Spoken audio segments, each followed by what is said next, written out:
ada kebencian nggak atau sampai ke sini mobilnya diruksak, ku bobotoh terus akhirnya Kang Sidik aing mah mau jadi bobotoh mau ngadukin Persib atau anon seperti itu nggak sekarang Kang Sidik? Kisah klasik Mang Gusdul ya. Ini kalau Persib kalah, lain klasik sih kamari-kamari gitu kalakuana ketang. Jadi kalau Persib kalah itu maka pelampiasannya ke plat B yang mereka anggap itu orang Jakarta, padahal hubungannya itu sangat childish, itu paling nggak masuk akal tindakan kayak gitu ya. Betul. Jadi setiap Persib main itu total saya udah 3 kali dirusak mobil. Asli namang. Yang satu ironis, kumaha? Karena gua kerja di Ardan, jadi pulang dari Ardan itu mobil saya diserangnya di Jalan Cipaganti, di harapan kantor aing.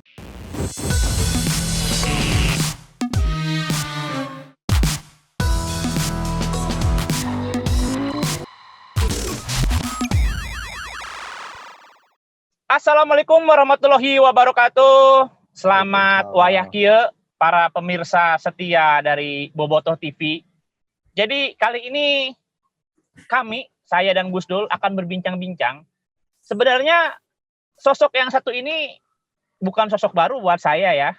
Jadi waktu itu waktu masih siaran, saya suka dengerin masa kejayaan radio.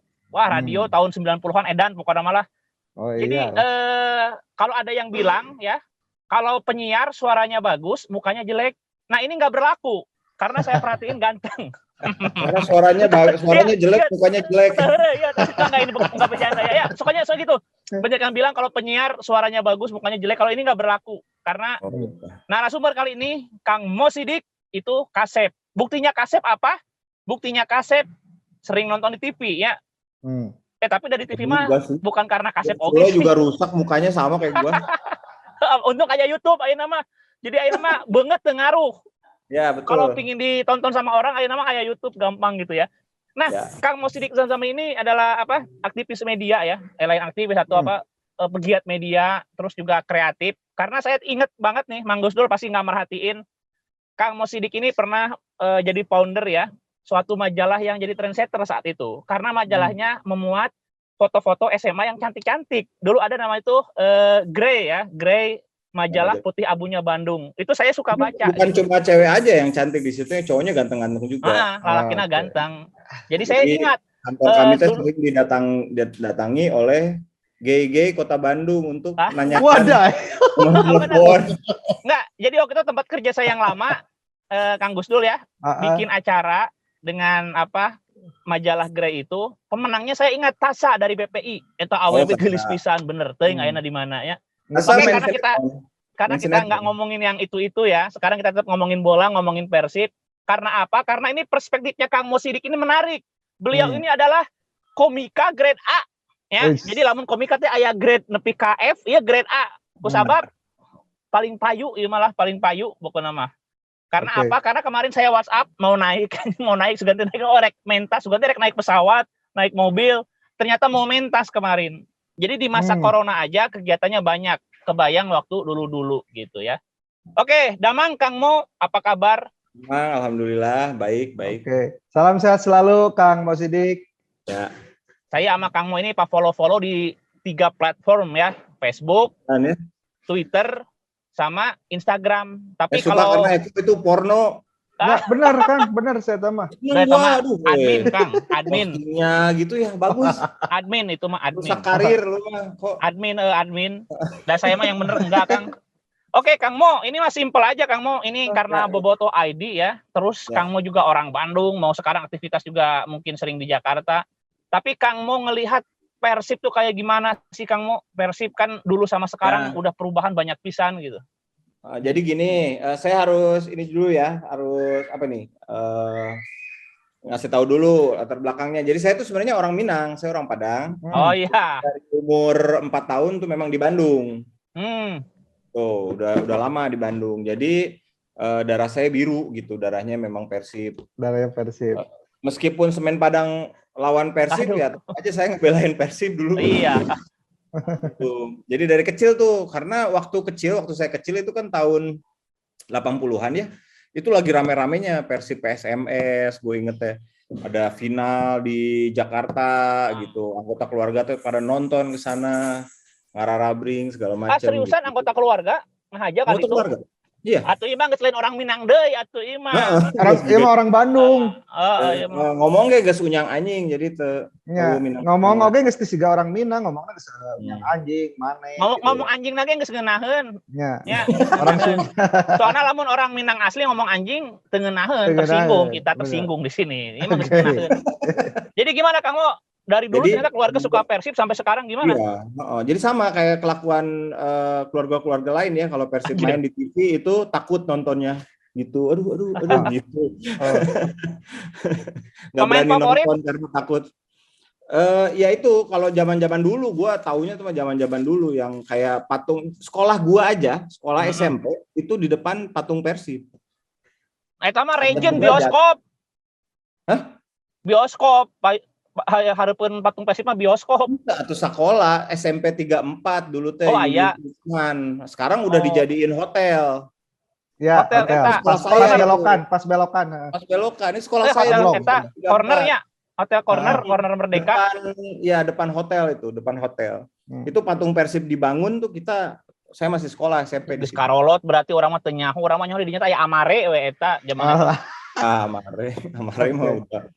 Wah, nah gitu. Jadi memang ya zaman Ajat Sudrajat dulu ya.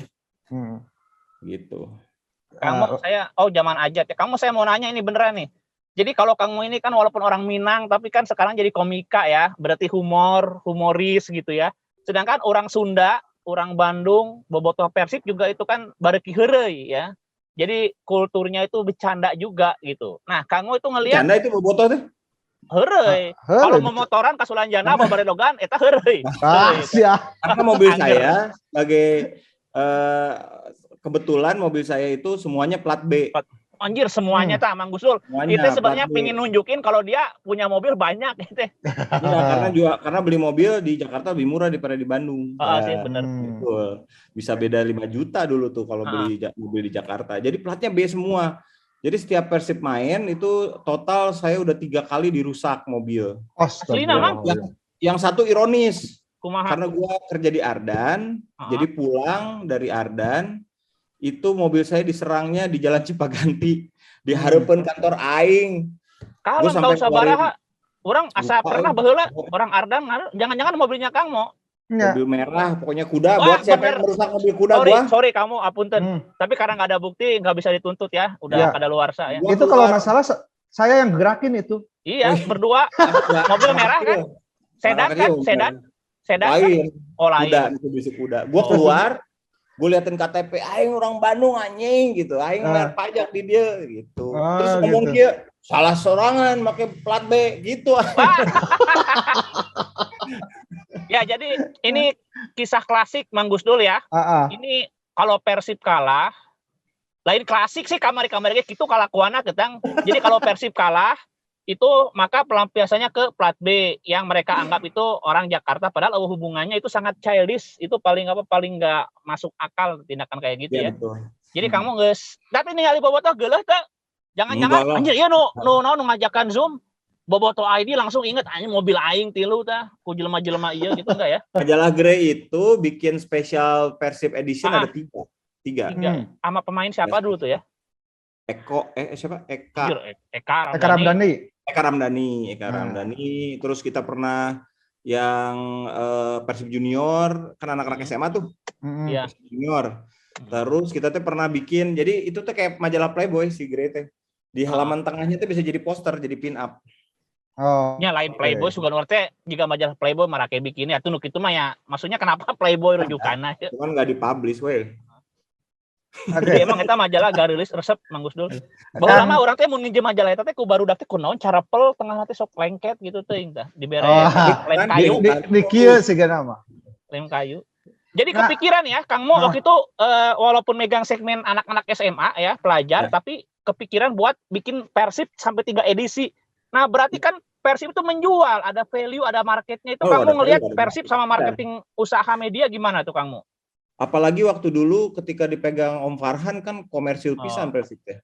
Ada itunya dekat kantor saya itu di Sulanjana kan. Ayeuna ge kitu di Sulanjana. Masih di Sulanjana ya sekarang ya? Masih. Enggak tahu kalau terlalu sering diserang pindah ben. Dari tengah kota pisan atau teman dari 5 arah bisa ke Sulanjana situ mah. Iya, dan pemain Persib Junior kan Kararasep yang masih anak SMA. Iya, betul. Sampai sekarang Kararasep. Bahkan Kasep Beki Butut biasanya mah. Pemain Persib itu sampai saat ini siapapun yang masuk ke Persib akan menjadi selebritis, Kang Sidik sekarang. Betul, setuju. Nah, saya pernah menghibur keluarga besar Persib dan anggota keluarganya. Wah, pas kapan? Tahun berapa itu, Kang? Udah stand up ya, artinya 2014, 2015 kalau nggak salah. Di Geraha, di Sulanjana? Enggak, di hotel, di Hilton. Di Hilton. Tuh lihat, menghibur di hotel tuh. Oke, Kang Sidik, saya lebih tertarik ada kebencian nggak atau sampai ke sini mobilnya diruksak, ku bobotoh, terus akhirnya Kang Sidik aing mau jadi bobotoh, mau ngadukin Persib atau anon, seperti itu nggak sekarang, Kang Sidik? Sebenarnya tuh gua itu nganggap itu tuh yang si bobotoh bocil itu ya, anak-anak kecil itu gitu. Yang oke sih, ayo nunggu gede, sok oke. Yang gede tuh nggak pernah ketemu gitu. Jadi yang pas kebetulan ngerusak itu bocil-bocil ya? Iya, tapi gue baru kan nggak 7 tahun, berapa tahun tuh ya? 6 tahun di Jakarta.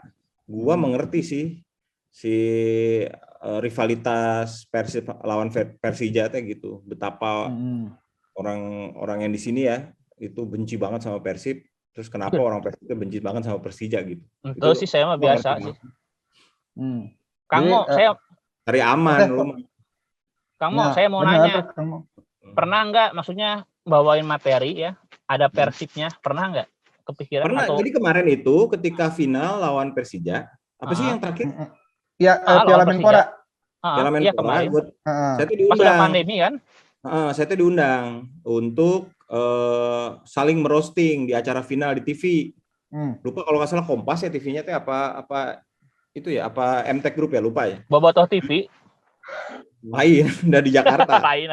Nah, jadi konsepnya adalah pas halftime sama awal itu nanti kita saling merosting.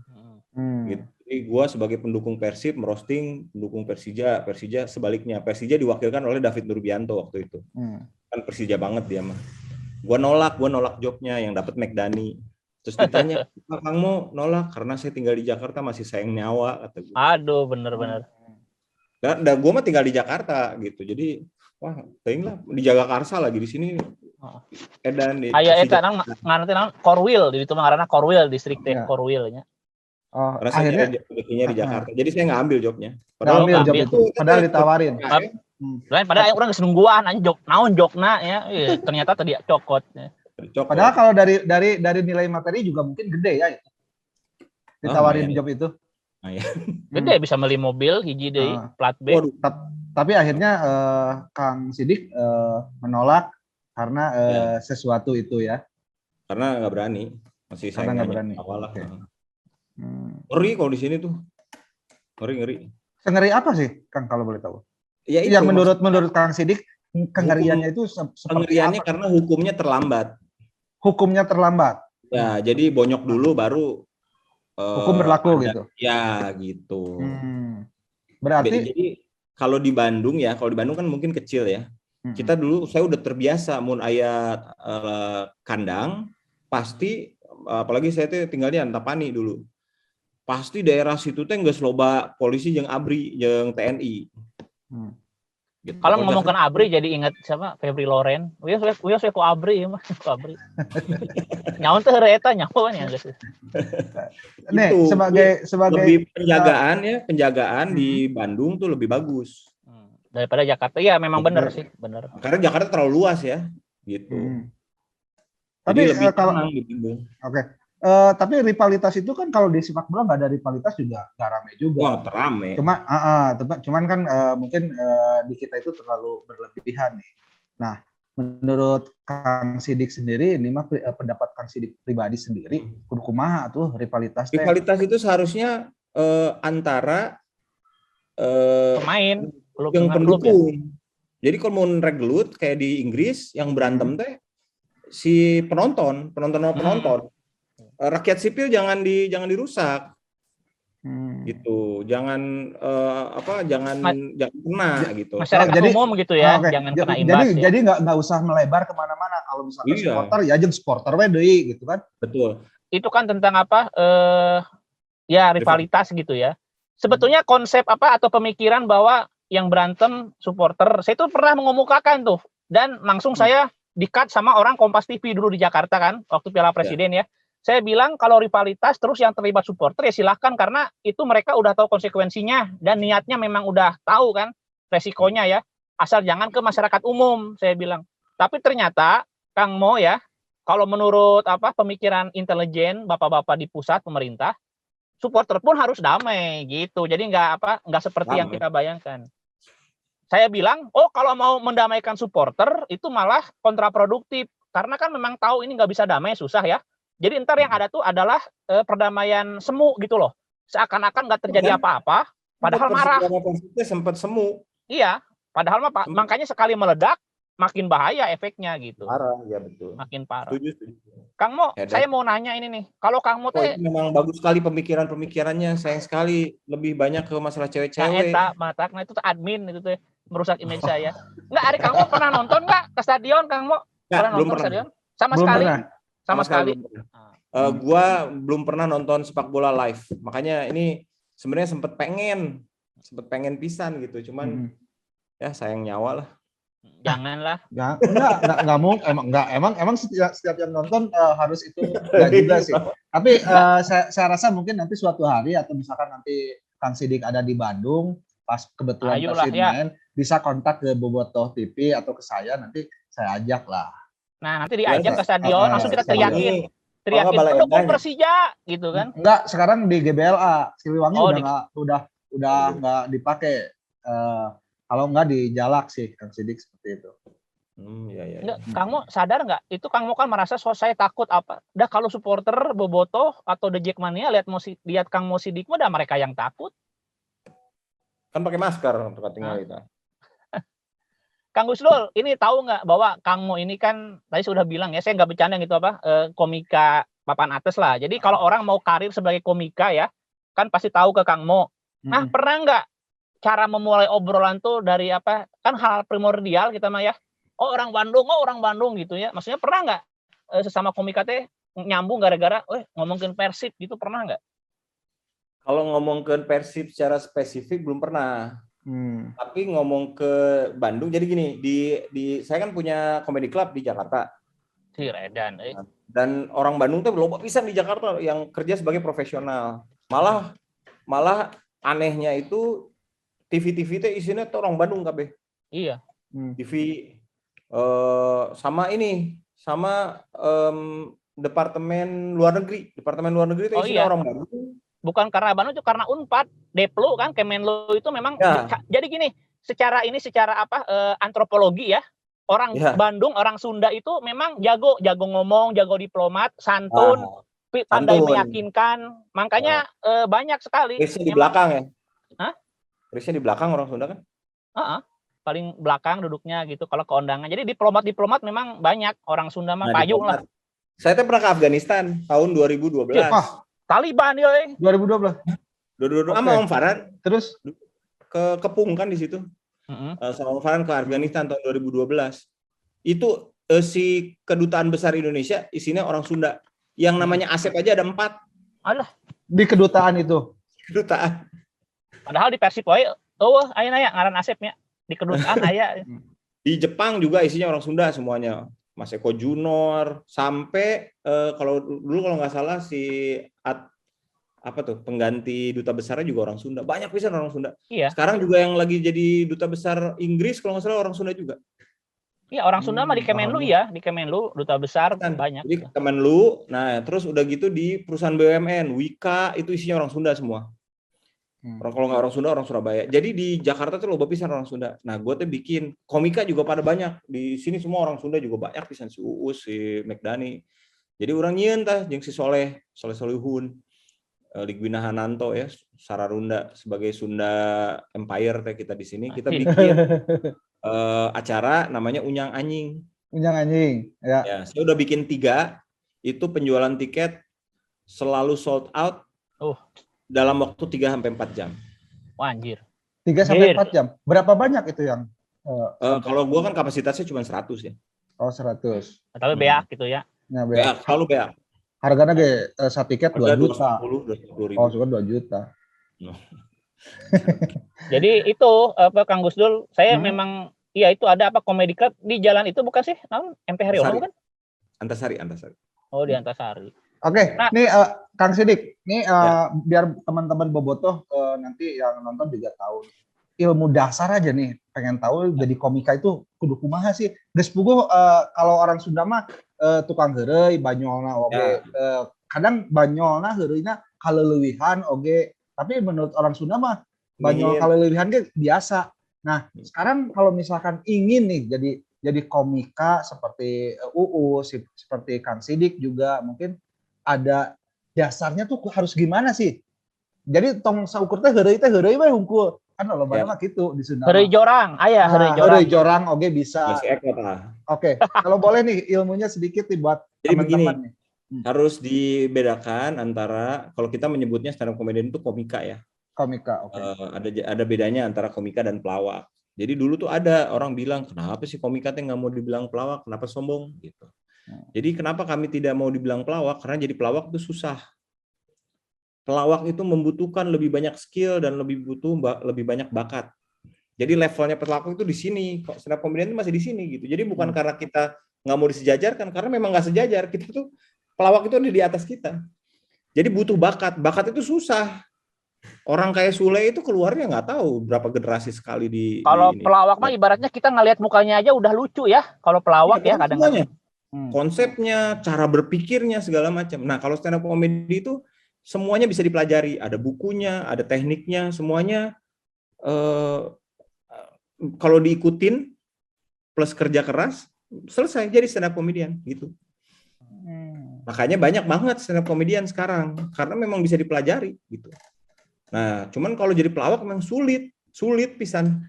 Yang menurut gua yang sekarang masih lucu pisan di Bandung itu adalah anak-anak urban ya, itu pelawak tuh tiga-tiganya. Oh iya. Ya, urban. Roni, Elmi, Wanda. Itu mau dilawan kayak apa mas stand up comedian hese. Dan mereka mah emang udah koslet tuh sebagai pelawak gitu sebagai contohnya. Makanya itu si gedung apa tuh yang di jalan itu ada gedung pertunjukan tuh yang udah AACC Majestic Baranang Siang. Baranang Siang. Ya, Baranang Siang. Di Kosambi ya? Ya, Kosambi, betul. Itu adalah saksi hidup kejayaan pelawak-pelawak zaman dulu di Bandung karena tempat saksi mati atuh Kang, hari gedung mah saksi mati.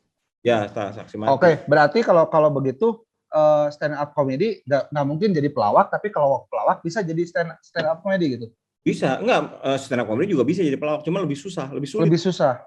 Lebih sulit. Jadi kalau mau ngelucu mendingan jadi stand up comedy karena bukunya ada, kursusnya ada. Mana ada kursus pelawak? Kursus stand up comedy mah loba, bukunya ada buku cara melawak nggak ada, buku cara stand up comedy ada gitu. Oke. Seperti yang Kang Sidik punya sekarang di Jakarta itu ya. Hah? Kang Sidik punya akademi stand up comedy. Gua nggak ngajarin. Gua ngajarin stand up cuma di Suca, di Stand Up Comedy Academy Indosiar. Oh, di situ. Kenapa nggak Kang Sidik sendiri buka di Bandung di mana gitu kan? Karena mungkin buat anak muda sekarang stand up comedy lebih sekarang lebih tertarik nih sama stand up comedy karena mungkin buat mereka akan lebih naik lah, lebih terkenal, lebih tahu orang gitu dengan stand up comedy. Kepikiran nggak buka-buka yang gitu? Kenapa? Nggak ada dana atau gimana? Konsentrasinya karena gue juga masih membangun karir, masih belajar, masih banyak belajar segala macam gitu. Jadi belum bisa ngeguruin. Kalau mentor-mentor doang bisa gitu. Nah kalau misalnya mau sebenarnya banyak sekarang institusinya. Ada namanya pecahkan.com. Ada Aditya Dika itu sebulan 2 kali bikin seminar webinar penulisan komedi. Atau ada juga Indonesia apa ya namanya IIDC gitu apa gitu. Dan enaknya sekarang kita kan tergabung dalam komunitas namanya Stand Up Indo. Gua tuh Stand Up Indo Bandung. Saya G Pamungkas, Gilang Baskara, Uus, Budi Kusuma, si Midani, Andika Jamil, KB aya di Stand Up Indo Bandung. Kita tuh lulusan Stand Up Indo Bandung gitu. Tapi nggak di Bandung. Nah, itu kenapa kita belajarnya di situ karena ada open mic, ada seminggu sekali tuh ada open mic di Bobber. Oh iya tahu. Oh iya betul. Jalan Riau ya. Iya, itu tempat latihan. Tempat latihan itu tuh di sana. Sekarang ya kalau sekarang ya udah PPKM. Itu Kang Mo kayaknya gimana ya? Saya sih nggak tahu ya. Cuma kan dalam hal-hal public speaking ya, itu kan perlu juga tuh kepercayaan diri segala macam. Sebetulnya ada beberapa pemain ya yang punya kemampuan itu. Kayak misalkan mungkin Bambang Pamungkas, lain G Pamungkasnya, Bambang Pamungkas dan yang sebagainya gitu ya. Nggak banyak sih kata-kata dan lain sebagainya sebenarnya nggak relevan ya. Pokoknya ada cuma nggak banyak. Nah kalau pesepak bola terus bodor gitu ya. Maksudnya bodornya bukan lawak tapi terkonsep kayak stand up. Itu pernah lihat nggak? Soalnya ini ada ya kita sebutin aja Valentina Simanjuntak ya, kan dia bikin tuh stand up tapi materinya tentang sepak bola itu kan buat supporter ya. Nah, kalau buat pemain-pemain itu ada nggak bakat gitu? Ada ya? Ada kiper dulu udah pernah ikut Liga Indonesia, cuman dia cadangan ketiga. Saha? Ada dari Medan tuh. Terus ada ikutan audisi gitu? Iya, ikutan audisi sekarang terkenal lumayan. Ada kiper. Coba gua juga ya. Lupa namanya. Materi dia tapi nggak sepak bola kan materinya? Sepak bola. Oh, materinya bola juga ya. Oke. Kang Sidik juga pernah nggak? Oki Rengga namanya. Oki Rengga.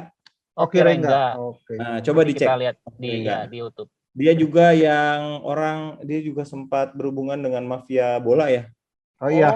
Bola. Ya itu. Gitu. Nah, gini, satu pertanyaan gue sama Persib sama pemain-pemainnya. Ini kan pemain profesional ya. Ya. Masalahnya tuh di Indonesia itu nggak punya agent. Jadi nggak dikembangkan kemampuannya. Kalau buat agen nih, justru gini, ada satu profesi, Kang Mo ya. Kalau zaman sekarang nih kan profesi itu kan makin ketat ya, harus punya license, sertifikat. Tapi kalau buat profesi agen sepak bola, justru makin ke sini malah makin longgar. Kalau dulu agen tuh harus terverifikasi gitu ya. Sekarang malah enggak. Makanya FIFA menyebutnya bukan agen, tapi perantara.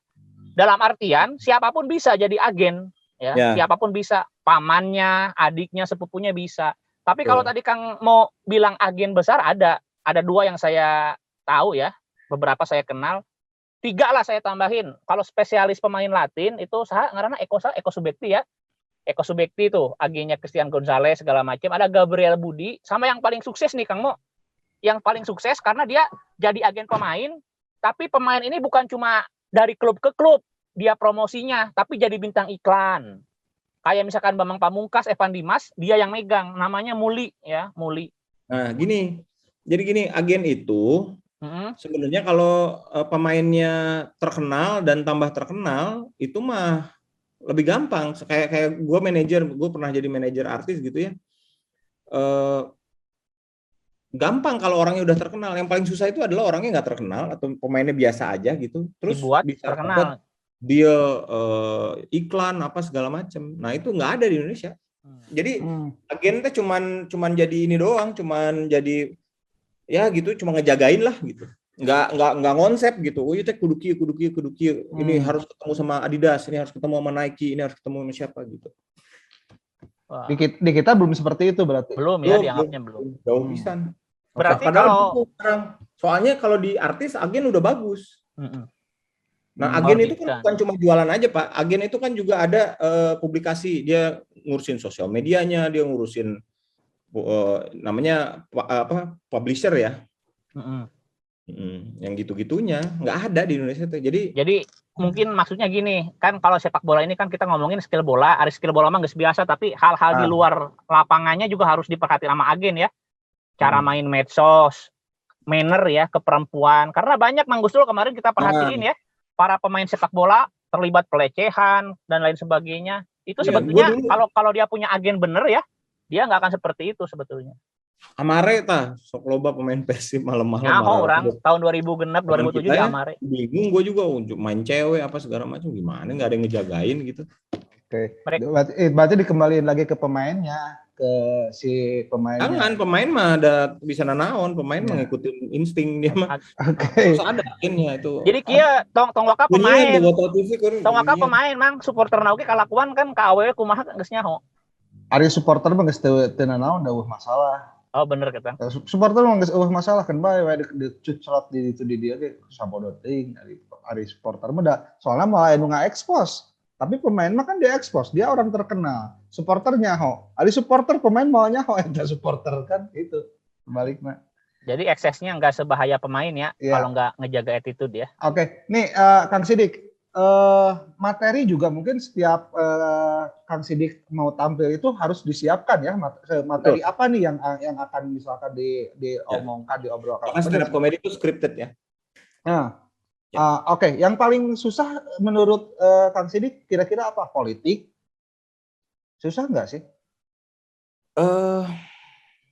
Apa ya? Yang paling susah tuh ekspektasinya sebenarnya. Jadi kalau misalnya gini, kita kan tuh kayak penyanyi ya. Okay. Jadi misalnya nyewa Noah gitu, kan ada itu. Ini kita akan membawakan 10 buah lagu gitu. Nah, mereka nyangkatnya komedian tuh nggak gitu. Padahal kita punya repertoar juga gitu. Nah, kadang-kadang teh ini tolong ngomonginnya soal ini ya, tolong ngomongin. Jadi itu kayak nyewa Noah, tapi tolong lagunya jangan lagu lu ya, coba lagunya lagu tentang PDI Perjuangan gitu. Lah, itu berarti kejadian itu ya. Bisa, mana bisa kan musisi kan bingung. Iya. Gua dulu pernah hire Gigi aja buat nyanyiin lagu ulang tahun tuh bolak-balik pisan gitu, ngobrol dulu, boleh nggak bawain ulang tahun ini buat direkturnya Telkomsel. Wah sebentar kita nanyain dulu gitu. Tapi kalau komedian mah enggak, bilang nanti itu ya roasting ini kita gitu, tinggal digituin doang gitu. Jadi padahal kita tuh punya repertoar, padahal kita tuh punya rutin, kita punya lagu andalan kayak Noah dan segala macam gitu. Dan latihan kan ya. Nah, kalau namanya latihan rusak dikit. Oke, tapi begitu salah satu syaratnya menjadi stand up comedian adalah material kudu original. Oke. Oh iya, tentang original itu banyak yang sering kasus juga ya, sampai ke undang-undang ITE nih tentang dark jokes ya. Jadi humor-humor yang mungkin gak relevan di beberapa segmen masyarakat. Nih buat ngejaganya gimana itu Kang Mo? Karena kita tahu lah kalau orang Indonesia kan hipokrit ya. Munafik kayak yang bener segala macem, makanya kayaknya dark jokes yang kita lihat di luar negeri susah banget relevan diadaptasi di kita ya. Ya. Jadi gini, ini ngomongin soal dark joke ya. Sebenarnya yang jadi masalah itu adalah ketika acara-acara komedi yang tadinya tertutup tiba-tiba bocor. Oh iya. Gitu. Gue yakin pejabat atau siapapun kalau lagi dalam keadaan tertutup ngomong lebih bebas, mungkin juga unjang anjing atau apa segala macam. Nah kalau itu bocor baru jadi masalah. Nah sekarang itu juga gitu, komedian itu jadi punya permasalahan ketika materinya bocor. Benar. Iya karena misalkan ya jadi kayak gini. Suka nonton siapa di itu TV? Mo Sidik sampai Ami. Nah, kalau lu nonton gua yang uncensored ya, yang nggak masuk ke TV, nonton live, wah edan, rasis gua teh, segala macam ngomongin politik, gua menghina orang banyak pisan. Nah kayak kemarin Ridwan Remin itu dituntut sama Ruben karena materi yang seharusnya tidak bocor. Stand up itu teh memang maki-maki semua Pak isinya Pak. Gitu stand up itu. Jadi memang kalau yang ditonton di TV, yang di YouTube segala macam itu mah udah sensor. Udah disensor, udah disaring deh. Wah, kita harus nonton ke ini klubnya.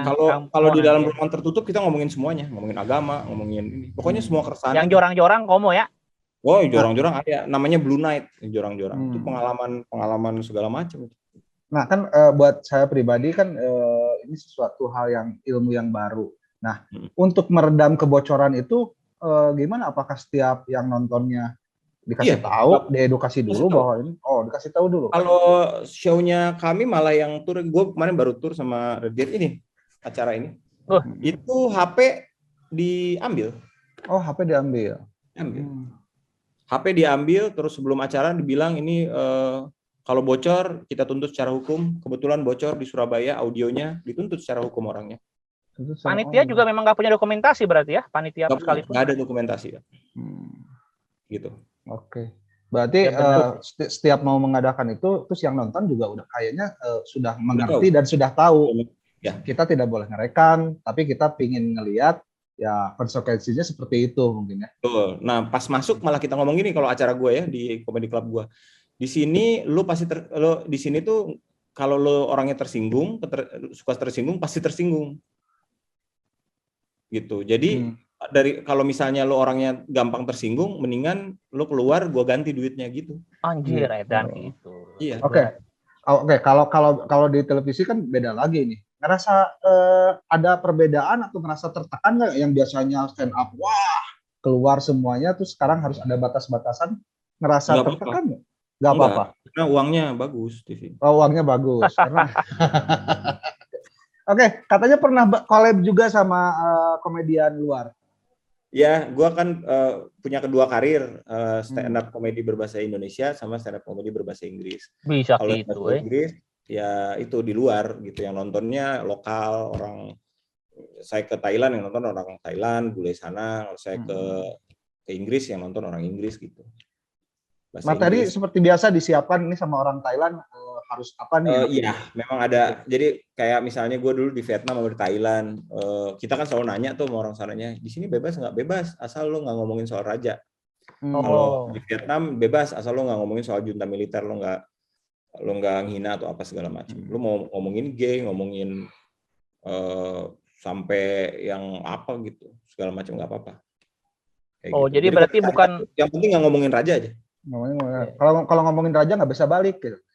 Ya maksudnya nggak dijamin. Mereka mencintai raja nih. Sakral pisan. Nah kalau Vietnam memang nggak berani ya ngomongin junta militer. Oke. Tingkat kesulitan di luar sama kalau di dalam jelas. Kalau di luar nih gimana? Kalau gue lebih enjoy bahasa Inggris karena lebih ekspresif.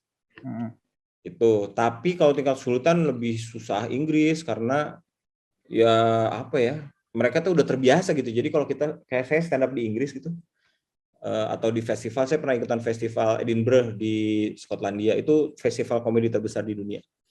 Ya orang di sana tuh udah biasa pisan gitu dengerin komedi kayak gimana. Jadi tingkat levelnya harus lebih tinggi lagi. Jadi mau yang apa? Politik juga mereka biasa ya, hal yang biasa ngomongin politik. Biasa pisan. Dan mereka tuh biasa nonton komedi setiap malam gitu.